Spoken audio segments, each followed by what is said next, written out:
Ceux qui sont en vacances et qui se sont connectés, merci à vous. Ceux qui sont au bureau et qui se sont connectés, merci à vous aussi. On ne va pas vous prendre trop de temps. L'objectif, c'est de faire un point ou de refaire un point pour ceux qui connaissent déjà le système de prévoyance des avocats. Comment ça fonctionne, comment vous êtes couvert par votre régime de base, comment est-ce que vous pouvez le compléter, est-ce qu'il y a besoin de le compléter, et puis tout un tas de questions qui sont un peu connexes à la prévoyance, notamment sur la maternité, notamment sur le fonctionnement avec le cabinet pour les collaborateurs. Donc, on va voir tout ça ensemble pendant la prochaine demi-heure. Comme je vous le disais il y a quelques minutes, si vous avez des questions, vous n'hésitez pas une seule seconde, vous les postez directement dans le chat et j'y répondrai avec grand plaisir à la fin. On a un petit temps d'une dizaine de minutes, si je ne dis pas de bêtises, pour répondre aux questions. Et bien, c'est parti. Allez, on y va.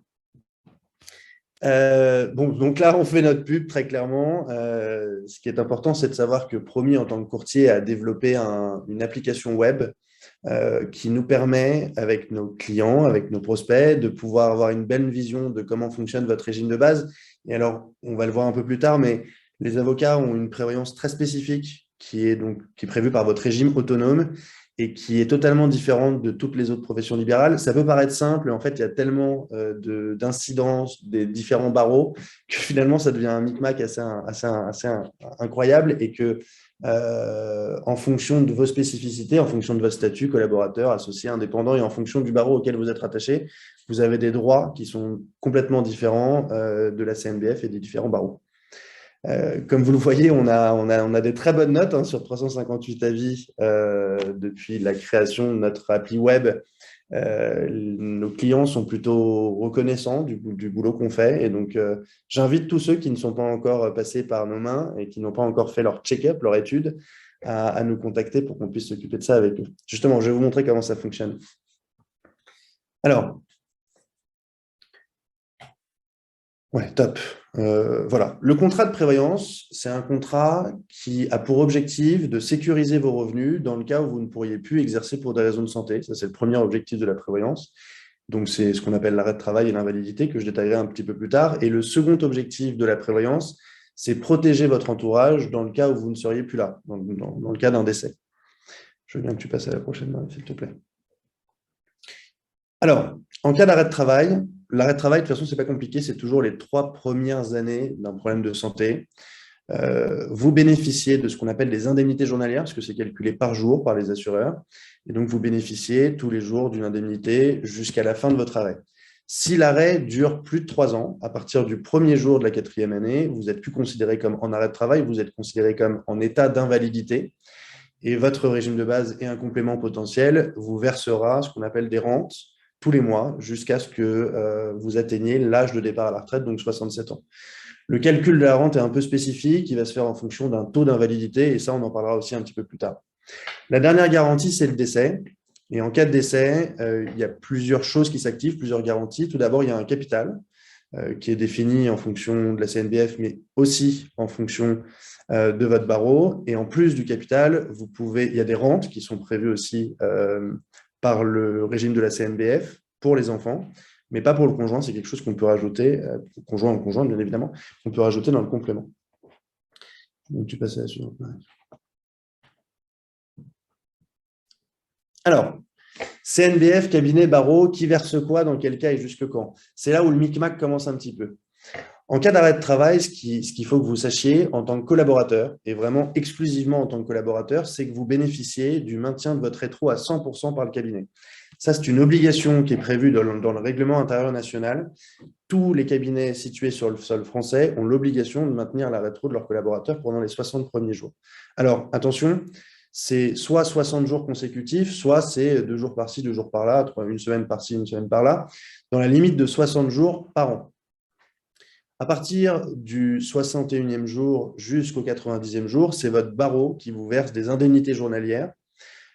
Pour certains barreaux, ce complément intervient dès le 15e jour. Et donc là, c'est pour ça qu'il faut faire un peu gaffe. En fait, vous allez, pour certains, toucher de l'argent par le barreau assez tôt. Et comme le cabinet maintient votre rétro, vous ne pouvez pas accumuler les deux et toucher plus que vous touchez avant. Donc en fait, le cabinet va considérer ce maintien de revenus par le barreau et donc vous versez la différence avec votre rétro total.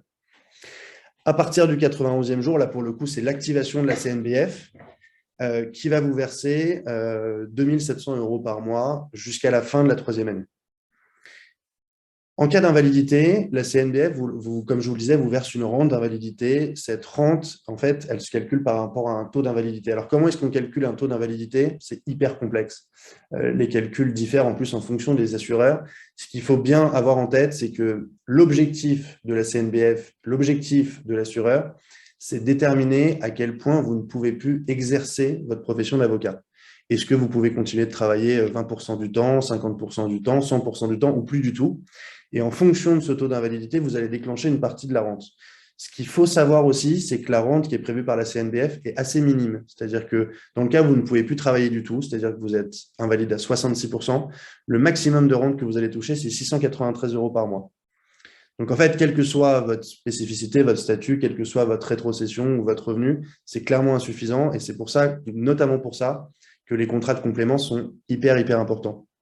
Plus que sur l'arrêt de travail. Parce que 2 700 €, certains avocats nous disent, écoutez, moi, ça me suffit pour vivre, je n'ai pas besoin de plus. Pour l'invalidité, ce sera clairement jamais le cas. Donc, il faut pouvoir prévoir un complément, à la limite que pour ça. Cette garantie d'invalidité, comme je vous le disais, elle fonctionne jusqu'à vos 67 ans, jusqu'à l'âge de départ à la retraite. En cas de décès, qui est la dernière garantie, la CNBF vous verse un capital qui est assez faible, qui est de 34 302 €, si je ne dis pas de bêtises. Le barreau peut compléter en fonction des différents barreaux et vous avez une rente qui est versée à chacun de vos enfants, qui est de 357 € jusqu'à la fin de leurs études avec un maximum de 25 ans. Je passe là-dessus. Alors, ce qu'on a décidé de faire, pour que ça soit quand même beaucoup plus clair, parce que là, pour l'instant, ce n'est que de la théorie, ce qu'on a décidé de faire, c'est qu'on a choisi 3 profils et que pour chacun de ces profils, avec ses spécificités, on va vous expliquer comment fonctionne le régime de base, donc la CNBF, et le système du barreau. Là, en l'occurrence, on a pris l'exemple d'un jeune avocat qui s'appelle Valentin, qui a 27 ans, qui n'est ni pacsé ni marié, qui n'a pas d'enfant, qui a prêté serment il y a très peu de temps, puisqu'il a prêté serment en janvier 2021, qui est au barreau de Paris, et c'est important de le mentionner, collaborateur qui touche 70 000 € de rétro en micro-BNC. Alors, comment est assuré ce cher Valentin? Ce cher Valentin, jusqu'au 60e jour, comme vous l'avez bien compris maintenant, le cabinet a l'obligation de maintenir sa rétro. Donc, on a fait 70 000 € divisé par 12, qui nous donne 5 833 € par mois. À partir du 61e jour, donc à partir de la fin du maintien de rétro par le cabinet, c'est donc l'activation du barreau de Paris qui va lui donner 2 700 € par mois. À partir du 91e jour, c'est l'activation de la CNBF, donc avec ces 2 700, et là, le barreau de Paris fait un complément qui fait monter la garantie totale à 3 157 € par mois jusqu'à la fin de la troisième année de l'arrêt.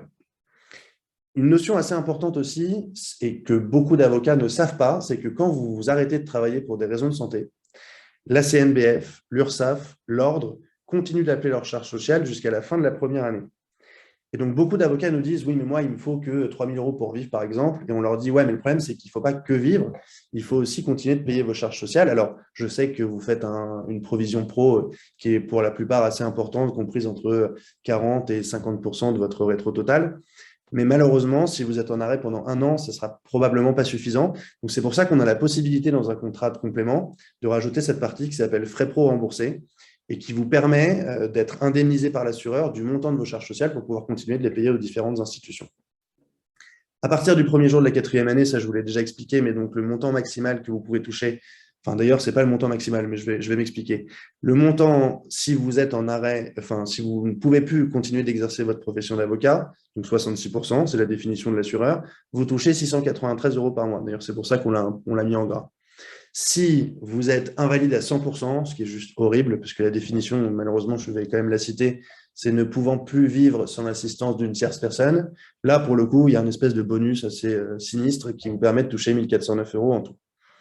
Et enfin, en cas de décès, ce cher Valentin touchera 34 302 par la CNBF et un complément du barreau de Paris qui lui permettra d'atteindre les 41 924. Donc, comme vous le voyez à droite, ce qu'on a marqué, c'est que à la limite, ce cher Valentin pourrait très bien nous dire « Ok, moi, en cas d'arrêt, ça me suffit. » Et encore, il manque les charges sociales, mais à la limite, ça me suffit. En cas d'invalidité, bien évidemment, c'est très, très faible. Et en cas de décès, là, pour le coup, notre préconisation, ce ne sera pas forcément de l'augmenter, même si la plupart des assureurs en complément ont des minimums à respecter. Mais bien évidemment, on ne conseillera pas à Valentin, sauf s'il nous dit « je suis responsable de quelqu'un dans ma famille, de souscrire un capital à 200 ou 300 000 euros, ça n'aurait aucun intérêt. » Voilà, ça c'est pour le cas de Valentin. Ce qui nous intéresse aussi maintenant, c'est de prendre le cas d'avocats dans d'autres barreaux que le barreau de Paris, bien évidemment, et surtout des avocats qui ont potentiellement des enfants et qui sont mariés ou pacsés. Donc, on a pris le cas de Manon. Alors, il y a Manon dans le webinaire qui va peut-être se reconnaître. On a pris le cas de Manon, mais aucun lien, bien évidemment, tout est fictif, qui est avocate, qui a 30 ans, qui est mariée, qui est enceinte de son premier enfant, qui a prêté serment au barreau des Hauts-de-Seine en 2017 en tant que collaboratrice. Elle est toujours collaboratrice. Elle a 100 000 euros de rétro et son conjoint gagne 75 000 euros par an. Alors, comment est assurée cette chère Manon? Manon, comme le cas précédent, et d'ailleurs, vous allez le voir, ça va être le même cas à chaque fois, donc va toucher 100% de sa rétro pendant les 2 premiers mois de l'arrêt. À partir du 3e mois, elle touche l'indemnisation du barreau des Hauts-de-Seine, donc qui est à 2 700 euros par mois, et à partir du 3e mois, va toucher 3 157. Alors là, vous pourrez vous dire, mais c'est exactement la même chose que le barreau de Paris. Oui, parce que c'est une spécificité. Le barreau de Paris et le barreau des Hauts-de-Seine ont souscrit exactement les mêmes garanties et donc protègent de la même façon les collaborateurs et d'ailleurs tous les avocats qui ont prêté serment à cet ordre. Encore une fois, c'est la même chose, je ne vais pas vous refaire la messe sur le sujet de l'invalidité, sur le sujet du décès, sauf que là, vous pouvez voir que comme il y a des enfants, il y a une rente qui apparaît, qui est à 357 euros par mois de la naissance jusqu'au 25e anniversaire de l'enfant. Ce qui est intéressant là, c'est qu'on va surtout s'intéresser, et ça c'est une question qu'on me pose très souvent en tant qu'expert de la prévoyance, et notamment par les jeunes professions libérales, les jeunes femmes professions libérales, c'est qu'est-ce qui se passe en cas de congé mat, en cas de grossesse.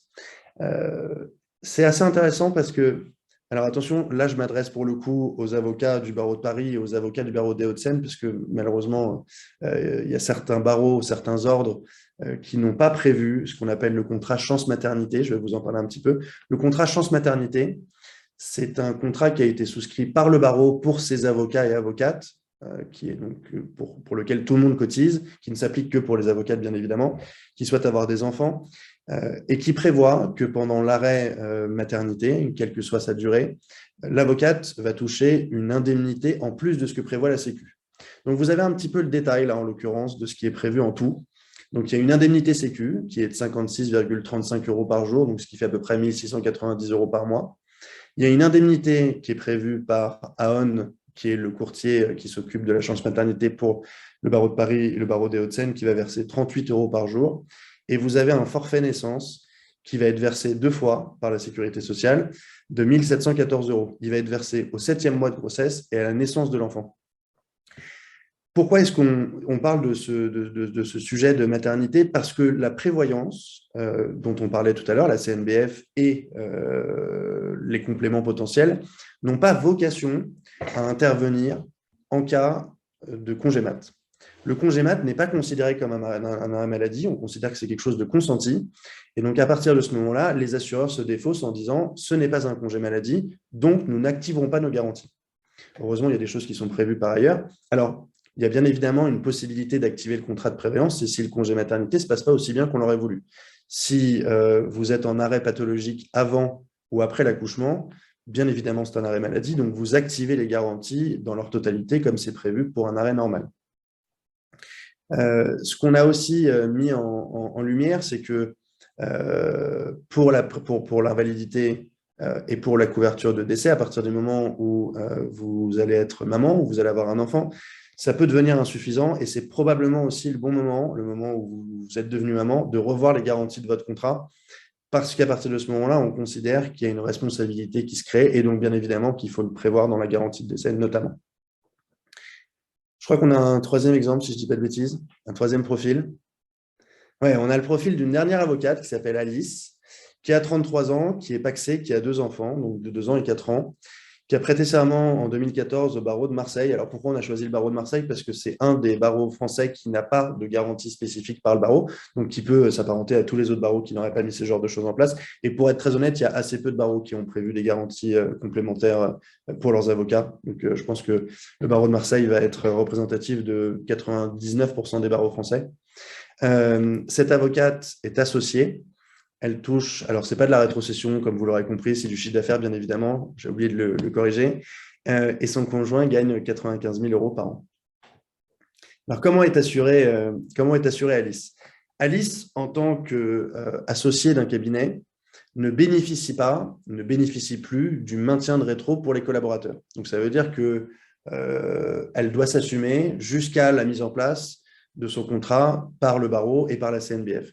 En l'occurrence, la chance qu'elle a, différemment des avocats du barreau de Paris et des avocats du barreau de Hauts-de-Seine qui devraient s'assumer jusqu'au 61e jour, là, pour le coup, son barreau intervient à partir du 15e jour. Et donc, elle touche, pendant les 15 premiers jours, elle ne touche absolument rien. Et à partir du 15e jour, elle touche 2 700 euros par mois. Et à partir du 91e jour, idem, jusqu'à la fin de la 3e année.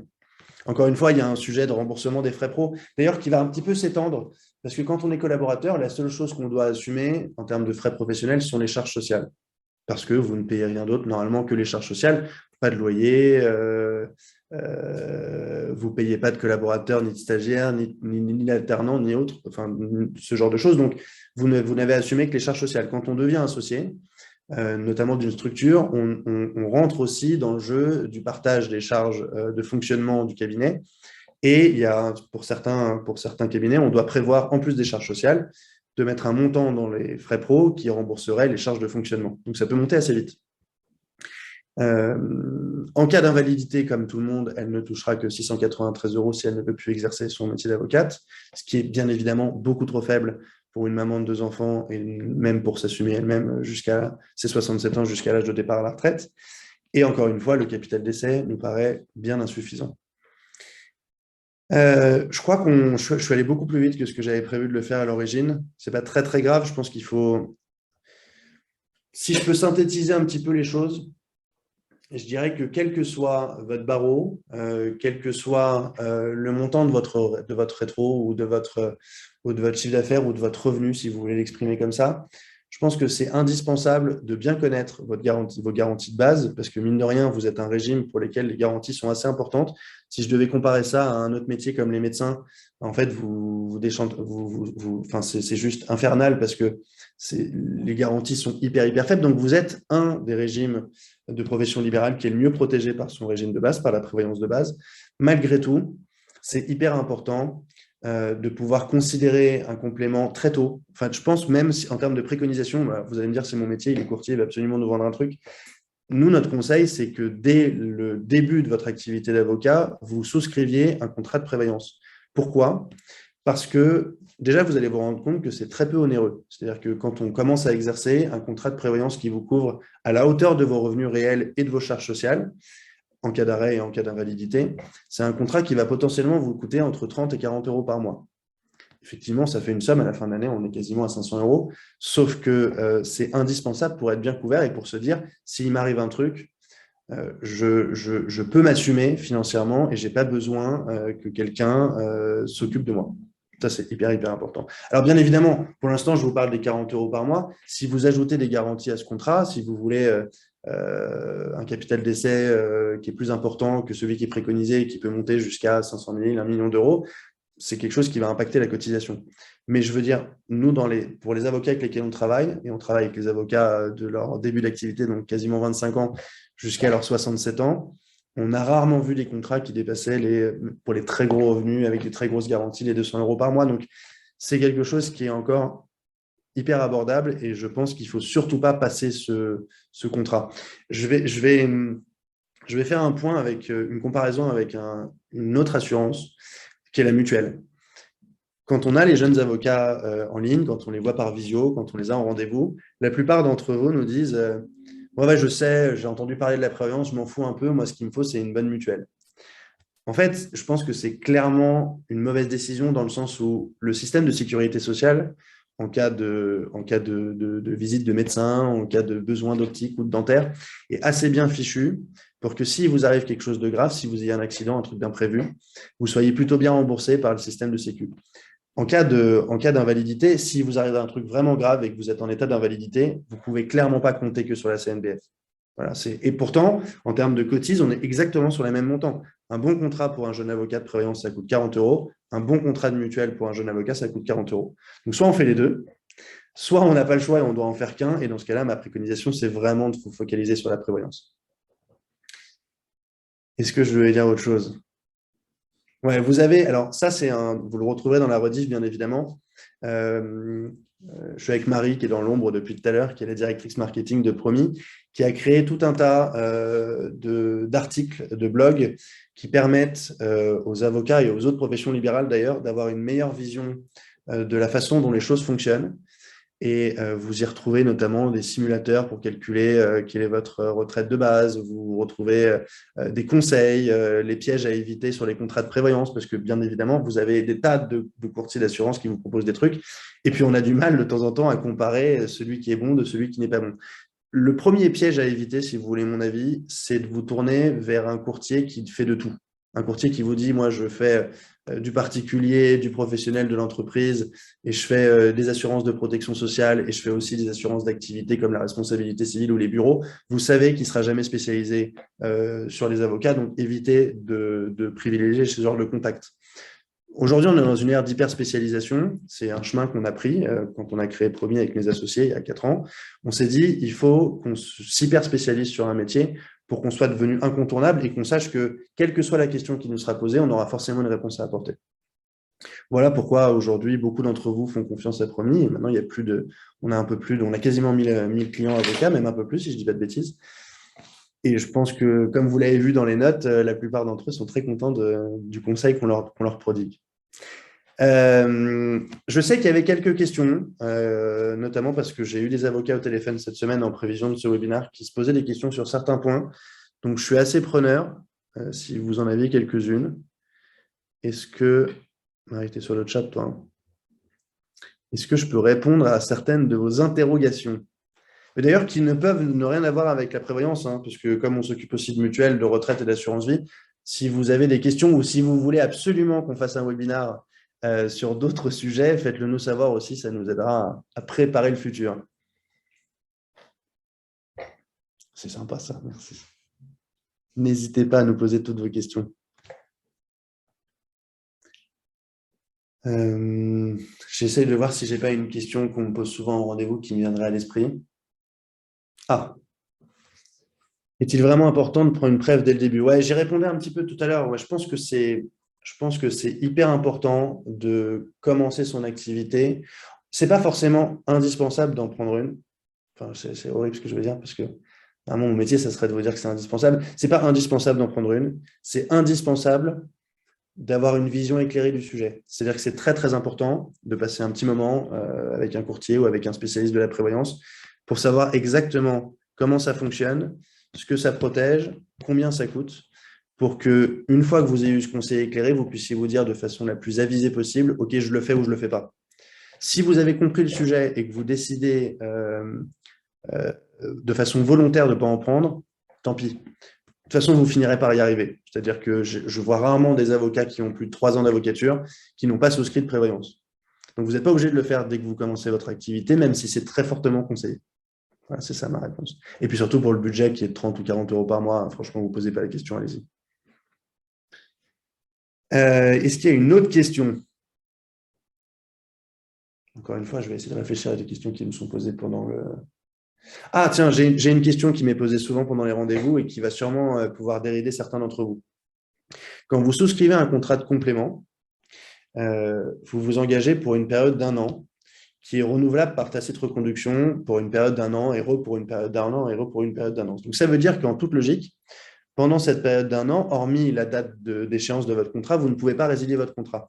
Beaucoup d'avocats me disent, si un jour on change de statut professionnel et qu'on devient typiquement salarié, qu'est-ce qui se passe? Est-ce que on peut stopper le contrat de prévoyance? Oui, la réponse est oui, comme c'est le cas pour le contrat de mutuelle, comme c'est le cas pour le contrat de retraite et d'assurance vie.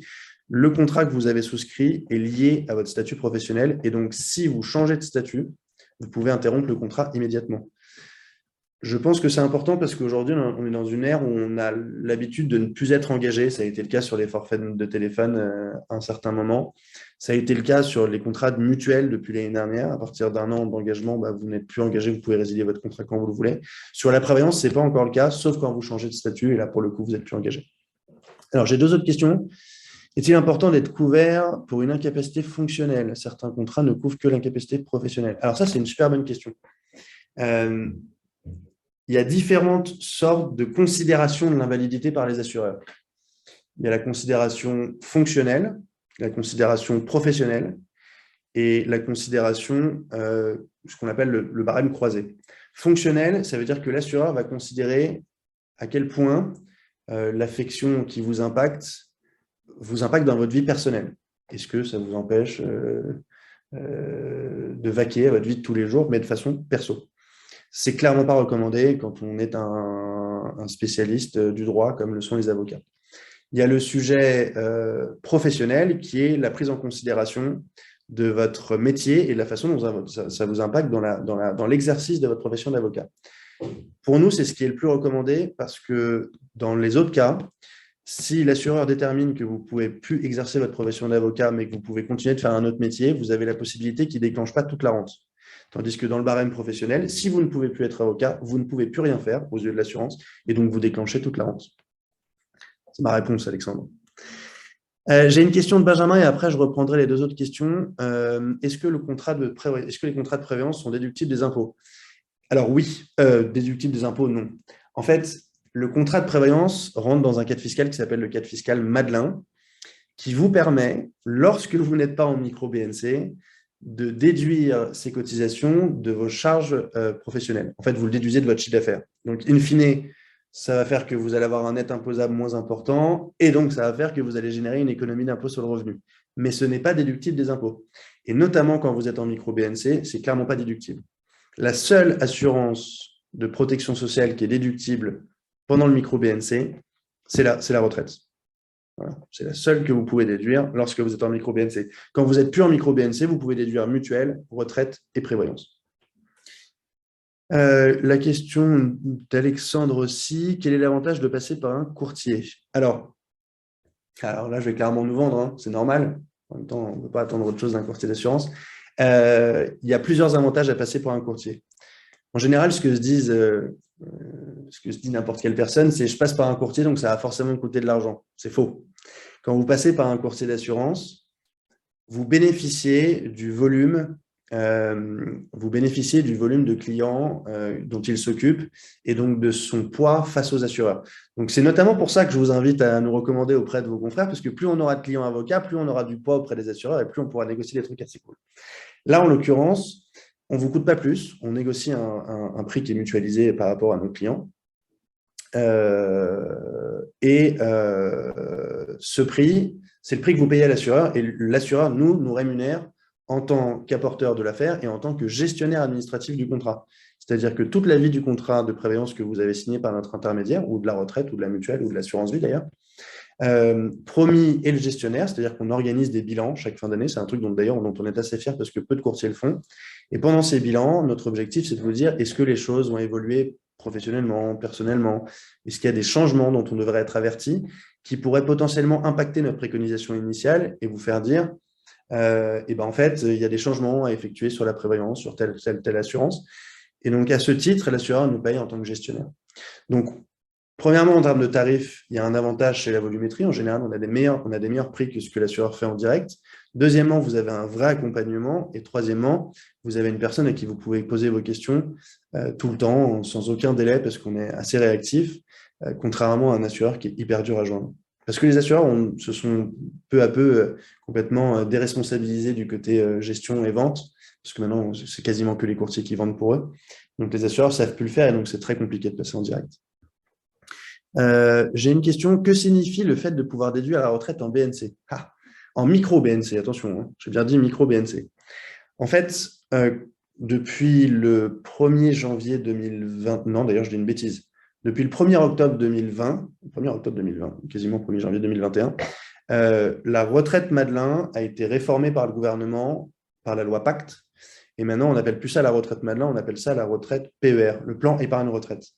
En fait, l'objectif du gouvernement, c'était de fusionner, d'unifier les 3 systèmes de retraite complémentaires, donc la retraite Madelin pour les professions libérales, le PERP, plan épargne retraite populaire pour les salariés, et le préfonds, qui était la retraite complémentaire de la fonction publique. C'était un bordel sans nom. Et donc, le gouvernement s'est dit, on va unifier ces 3 systèmes pour que chacun puisse bénéficier du PER et surtout qu'il n'y ait plus de changement en cas de changement de statut, qu'on puisse conserver exactement le même contrat et pas devoir changer de contrat à tour de bras.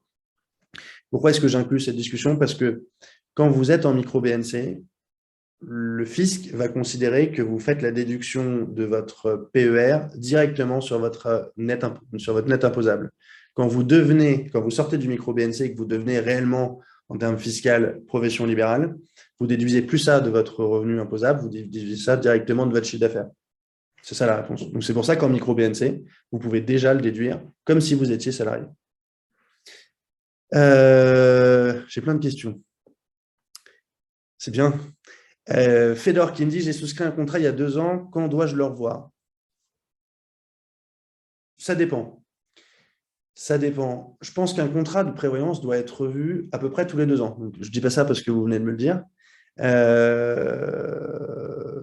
Il faut le revoir son contrat tous les 2 ans parce qu'un contrat de prévoyance doit évoluer en fonction de votre évolution à vous. Et que je sais que les avocats ont eu des évolutions de revenus, notamment quand ils sont jeunes, assez importantes pour certains d'entre vous. Et donc, je pense que c'est important que votre contrat de prévoyance soit complètement corrélé à votre réalité financière.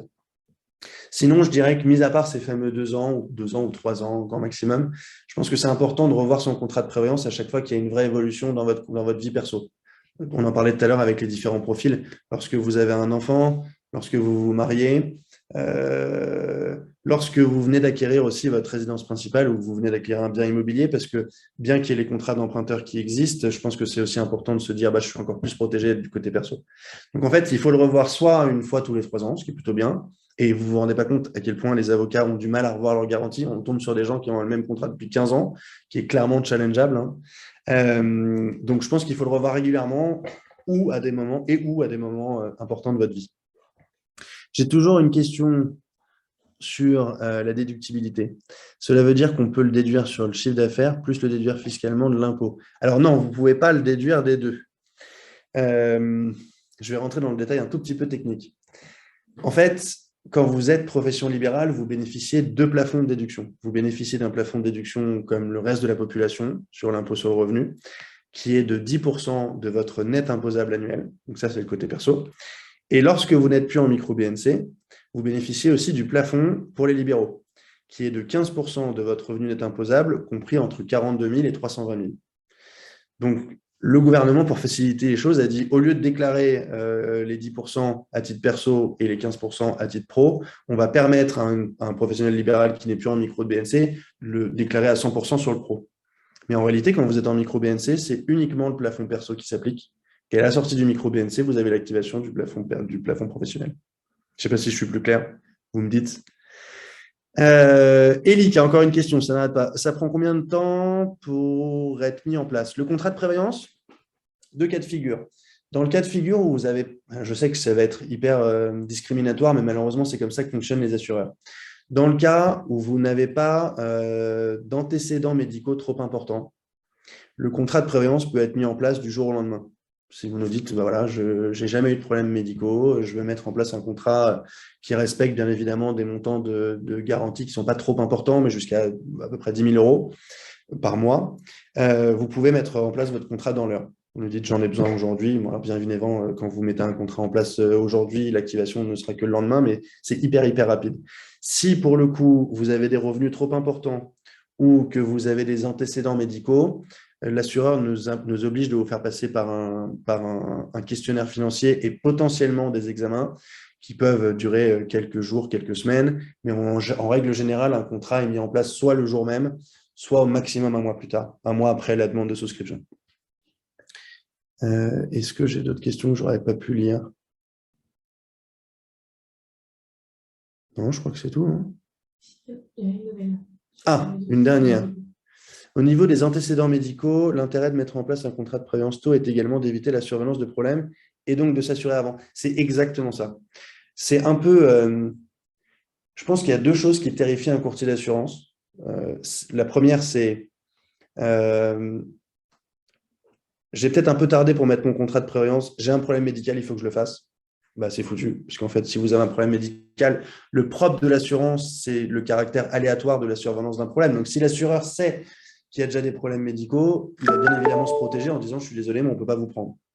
Donc oui, c'est hyper important, merci infiniment pour cette remarque, de s'assurer tôt quand on est en totale bonne santé pour se dire si un jour il m'arrive quelque chose, je sais que je serai couvert et je sais qu'on ne pourra plus m'empêcher d'avoir un contrat de prévoyance. Ça, c'est clair et net. La deuxième chose, et là je sors complètement du fil du rendez-vous, du webinaire. La deuxième chose qui fait un peu peur à un courtier, c'est quand il croise un client et que son client lui dit « Bon, je ne me suis pas encore occupé de la retraite, mais je veux m'en occuper maintenant. Et puis, je vais avoir une super retraite complémentaire à mes 67 ans. » La dernière fois que ça m'est arrivé, l'avocat avait 45 ans. Et en fait, j'avais du mal à lui faire comprendre que comme il allait passer moins de temps dans son exercice professionnel jusqu'à ses 67 ans que ce qu'il risquait de passer en vie après son départ à la retraite, bah, il aurait beau te mettre 500 ou 1000 euros par mois, il aurait 500 ou 1000 euros par mois au moment de son départ à la retraite. Donc, ne tardez pas non plus. Je fais passer un message subliminal. Tardez pas trop non plus à mettre en place une retraite, quitte à ce que ce soit des petits montants au départ. Alors, je regarde si j'ai une autre question. Je suis clairement sorti du Zoom. Voilà. J'ai beaucoup de questions. Si on reprend l'exemple de l'avocate au barreau de Marseille, est-ce que son conjoint est couvert par la prévoyance? Non, en l'occurrence, non. La CNBF et les différents barreaux ne prévoient pas, alors mis à part par le capital décès, bien évidemment, mais ne prévoient pas de rente pour les conjoints et conjointes. Ça, c'est quelque chose qu'il faut faire en plus sur un contrat de complément et qui est assez onéreux. Donc, si certains ont le besoin de faire ce test et de voir combien ça coûterait, je serais ravi de pouvoir le faire une simulation avec eux et leur dire exactement quel est le coût de ce genre de garantie. Voilà, je crois que j'ai répondu à… Ah, encore une question, une idée de webinaire futur à la retraite. Ouais, ça n'a pas encore été fait. Merci infiniment.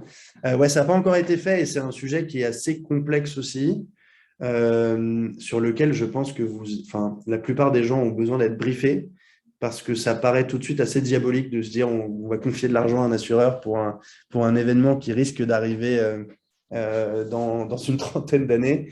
Moi, j'ai 33 ans à titre perso et je peux vous dire que même moi, ça me terrifie un peu. Mais finalement, c'est vraiment intéressant en termes de rentabilité, en termes d'avantages fiscaux, en termes psychologiques aussi de préparation du futur. Alors, je pense que c'est un thème qu'on va potentiellement coupler avec l'assurance vie parce que ce sont deux sujets d'épargne qui sont vraiment connexes. Comment est-ce que je mets de l'argent de côté à court terme que je peux réutiliser pour faire aboutir des projets? Et comment est-ce que je mets de l'argent aussi à long terme pour pouvoir me préparer au moment où j'aurai une grosse chute de revenus? Voilà. Bah, écoutez, 33 ans, 6 ans de barreau, aucune prévoyance ni retraite, et ben c'est pas bien. Voilà, il faut m'appeler. Je vous laisse mes coordonnées, vous m'appelez, on fait une étude ensemble avec grand plaisir. Écoutez, je crois qu'on est arrivé au bout du temps imparti. Je suis ravi d'avoir pu faire ce webinaire. N'hésitez pas, vous avez mes coordonnées, donc si vous avez besoin de quelques informations que ce soit, à prendre contact avec moi ou avec nous. Promis, on est une grande équipe maintenant et donc il y a plein de gens qui seront ravis de pouvoir vous répondre à toutes vos questions. N'hésitez pas à en parler autour de vous aussi parce que je pense que beaucoup de vos confrères sont mal informés et sont tombés sur des gens qui étaient assez peu spécialistes et peut-être qu'on a une espèce de braquage avec ce genre de sujet. Donc, je pense qu'on peut clairement les aider.